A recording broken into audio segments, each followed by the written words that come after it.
केला। बबलू नाम का एक किसान था। उसके पास एक छोटा सा खेत था।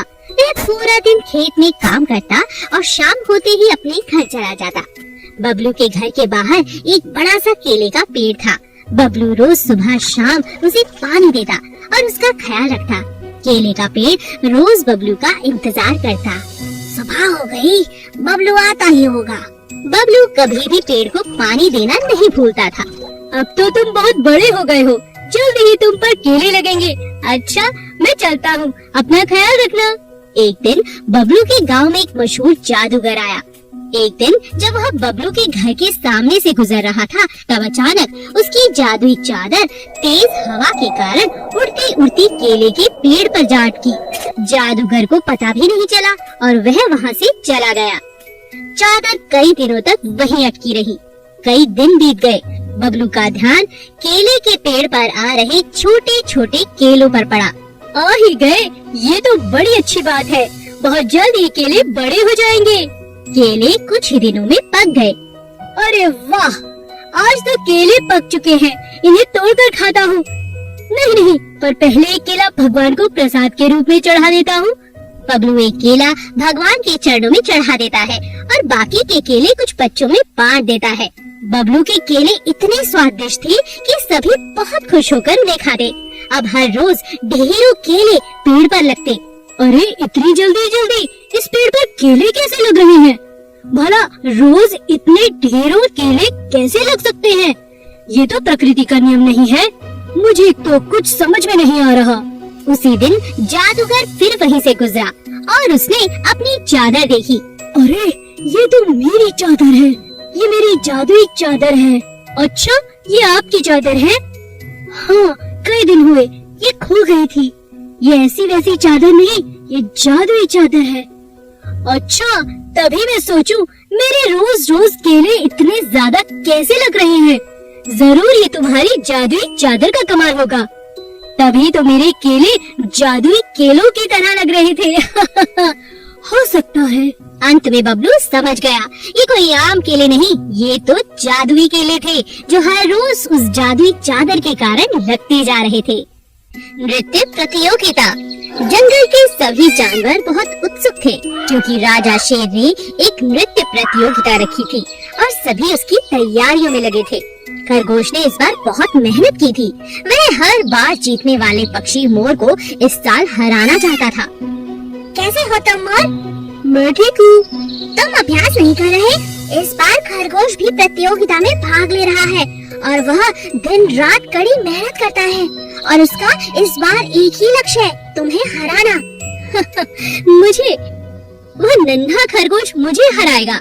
असंभव। सारी जिंदगी अभ्यास करे फिर भी मेरे जितना अच्छा नृत्य नहीं कर पाएगा। इस बार भी देख लेना, मैं ही जीतूंगा। खरगोश मेरे दोस्त, यह लो, मैं मंदिर से प्रसाद लाया हूँ, इसे खा लो। आज प्रतियोगिता तुम ही जीतोगे, मुझे तुम्हारी मेहनत पर बहुत भरोसा है दोस्त। चलो प्रतियोगिता जीतने चले। जैसे तुम्हें मुझ पर भरोसा है, वैसे ही मुझे तुम्हारे प्रसाद पर भरोसा है दोस्त। आज की प्रतियोगिता मैं ही जीतूंगा। मैंने कड़ी मेहनत की है और मैं दिखा देना चाहता हूँ कि कड़ी मेहनत करने से हर असंभव चीज संभव हो सकती है। हाँ दोस्त, इस मोर का घमंड हमें तोड़ना ही होगा। चलो चलते हैं। दोनों दोस्त प्रतियोगिता के मैदान तक पहुँचे। प्रतियोगिता के समय सभी जानवर बहुत उत्सुक थे। कोई मोर को प्रोत्साहित कर रहा था और उसी के लिए आवाजें लगा रहा था, तो कोई खरगोश के लिए ऐसा कर रहा था। सबसे पहले मोर को नाचने का मौका दिया गया। हमेशा की तरह मोर बहुत अच्छा नाचा। मोर के बाद अन्य प्रतियोगियों को एक एक करके मंच पर आकर अपना नृत्य दिखाना था। सभी का नृत्य अच्छा था, मगर उन सब के मुकाबले मोर का नृत्य बहुत अच्छा था। सबसे अंत में खरगोश को मौका मिला। खरगोश ने जी तोड़ मेहनत की थी। उसने इतना सुंदर नृत्य किया कि राजा शेर उठकर खड़े हो गए और तालियां बजाने लगे। वाह वाह वाह वाह, इतना सुंदर नृत्य तो मैंने पहले कभी नहीं देखा। आज का विजेता और कोई नहीं, हमारा खरगोश है। और सभी लोग तालियां बजाने लगे। मोर चुपचाप शर्मिंदा होकर वहाँ सियार और शेर। जंगल का माहौल बिल्कुल शांत था। सभी जानवर बहुत परेशान थे क्योंकि राजा शेर काफी दिनों से बीमार थे। उल्लू शेर की देखभाल कर रहा था। हे भगवान, राजा शेर को जल्दी ठीक करो, पूरा जंगल परेशान है, हमारा क्या होगा, कोई भी खुश नहीं है। ये लो प्रसाद भालू भाई, इसे खिला दो, इस प्रसाद में बहुत ताकत है, मुझे पूरा विश्वास है इसे खाकर राजा जी जरूर ठीक हो जाएंगे। बंदर ने भालू से कहा। बंदर, भालू और उल्लू ने दिन रात राजा शेर की देखभाल की। सियार यह सब देखकर बहुत नाखुश था। वह नहीं चाहता था कि राजा फिर से स्वस्थ हो जाए। एक दिन सियार ने बंदर को मंदिर से राजा के लिए प्रसाद लाते हुए देखा। अरे दोस्त, कहाँ जा रहे हो ये प्रसाद लेकर?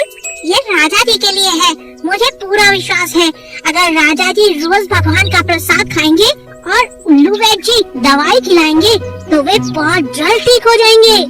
मुझे नहीं लगता अब राजा शेर कभी ठीक हो पाएंगे, और अगला राजा मुझे तो लगता है मैं ही बनूंगा। चुप हो जाओ, ऐसा कुछ नहीं होगा, हमारे राजा जरूर ठीक होंगे और तुम कभी राजा नहीं बनोगे, ये सपने देखना छोड़ दो। बंदर जब राजा शेर के पास पहुंचा तो उसने सारी बात भालू और उल्लू को बताई।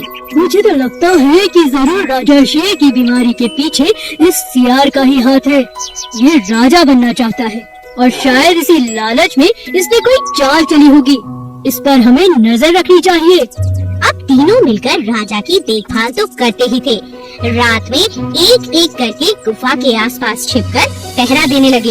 एक रात बंदर ने देखा सियार राजा शेर के खाने में कुछ मिला रहा था। बंदर ने उसे रंगे हाथों पकड़ लिया और शोर मचाया। सभी इकट्ठा हो गए और सबने मिलकर सियार को पीटना शुरू कर दिया। मुझे बचाओ, मुझे बचाओ, अरे छोड़ो, अरे छोड़ो। तभी शेर उठा और सबसे कहा, छोड़ दो इसे, इसके किए की सजा आप लोग इसे दे चुके हैं। आप ठीक हो गए? मैं बीमार तो हूँ सियार, मगर इतना भी नहीं कि सही और गलत को ना पहचान सकूं।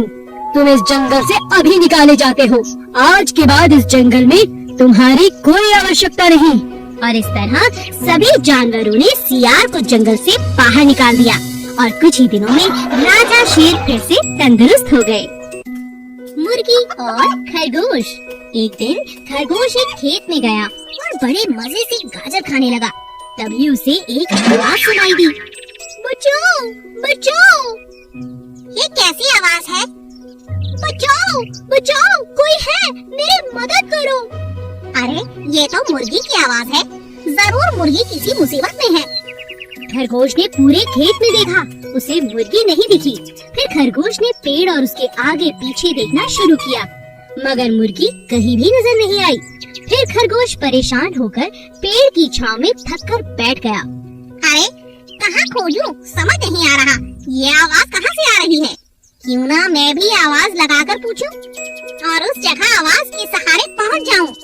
मुर्गी दोस्त, क्या हुआ? मैं हूँ खरगोश, बताओ तुम कहाँ हो? मैं तुम्हारी मदद करना चाहता हूँ।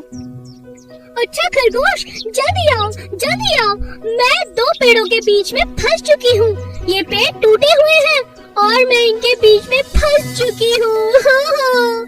खरगोश ने आवाज का पीछा किया और पाया कि सच में मुर्गी दो बड़े बड़े पेड़ों में बुरी तरह फंस चुकी थी। ओहो, यह तो तुम सच में बहुत बुरी तरह फंसी हुई हो, काफी चोट लगी होगी, पर मैं तो इतना बड़ा नहीं कि इन्हें हटा सकूं। जाकर किसी और जानवर को लेकर आता हूँ। ठीक है, पर तुम जल्दी आना दोस्त। बस मैं अभी गया और अभी आया, तुम बिल्कुल फिक्र मत करो। खरगोश दौड़ता हुआ जंगल की तरफ जाता है। तब उसे रास्ते में भालू मिलता है। अरे अरे, इतनी तेज भागते हुए कहाँ जा रहे हो? अच्छा हुआ तुम मिल गए, चलो मेरे साथ। रास्ते में खरगोश भालू को सारी बात समझाता है और भालू की मदद से मुर्गी की जान बच जाती है। शुक्रिया खरगोश और भालू भाई। तुम्हें चोट तो नहीं लगी ना? नहीं, पर तुम यहाँ कैसे फंस गई? एक शिकारी मुझे पकड़ने के लिए भागा, वो मुझे अपने साथ ले जाना चाहता था, मगर मैं भागते भागते न जाने कब इन पेड़ों के बीच में आकर छुप गई। शिकारी तो चला गया, मगर मैं यहाँ फंस गई। तुम फंस गई, लेकिन मैंने तुम्हें निकाल लिया। हाँ हाँ, इसीलिए जंगल में सबकी मदद करनी चाहिए। हम कभी भी किसी के भी काम आ सकते हैं। सियार और सांप। एक जंगल में एक सियार और सांप दोनों अच्छे दोस्त थे। दोनों जो भी करते साथ साथ करते। एक दिन सियार ने सांप से कहा, हम दोनों सैर पर चले, आज मौसम बहुत अच्छा है। दोनों बड़े मजे से जंगल की ओर सैर के लिए निकल पड़े। सियार ने रास्ते में पड़ी हुई एक बीन देखी। अरे ये क्या है? कोई लकड़ी का टुकड़ा है या कुछ और? ये गोल गोल लग रहा है। अरे इसे दूर रखो, मुझे उससे डर लग रहा है। क्या तुम्हें पता है ये क्या है? बीन है ये। ये बीन क्या होता है और तुम्हें इससे डर क्यों लग रहा है दोस्त? ये वो बाजा है जिसे बजाकर सपेरे हमारा अनाज दिखाते हैं और पैसे कमाते हैं। इस बीन का मतलब आसपास कोई सपेरा हो सकता है। चलो चलो भागो, कहीं यहाँ से भाग निकलते हैं। सांप इतना डर गया था कि उसने पीछे मुड़कर भी नहीं देखा और लगातार भागता चला गया। सियार भी अपने दोस्त सांप के साथ भागता रहा और जब सांप रुका तब सियार ने कहा, अरे बस बस, अब रुको भी। ये बीन तुम अपने साथ क्यों ले आए? अब मैं बीन बजाऊंगा और तुम नाचोगे दोस्त। अरे तुमने ही तो कहा था ये बीन एक बाजा है जिसे बजाने पर सांप नाचते हैं। क्या दोस्त, तुम भी मजा ले रहे हो? क्यों नहीं, आज तो मैं तुम्हारा नाच जरूर देखूंगा। ठीक है तो फिर बजाओ। सियार ने बीन बजाई और सांप ने अपना सुंदर नाच दिखाया। धीरे धीरे सभी जानवर इकट्ठा हो गए और सांप का सुंदर नाच देखकर सभी चकित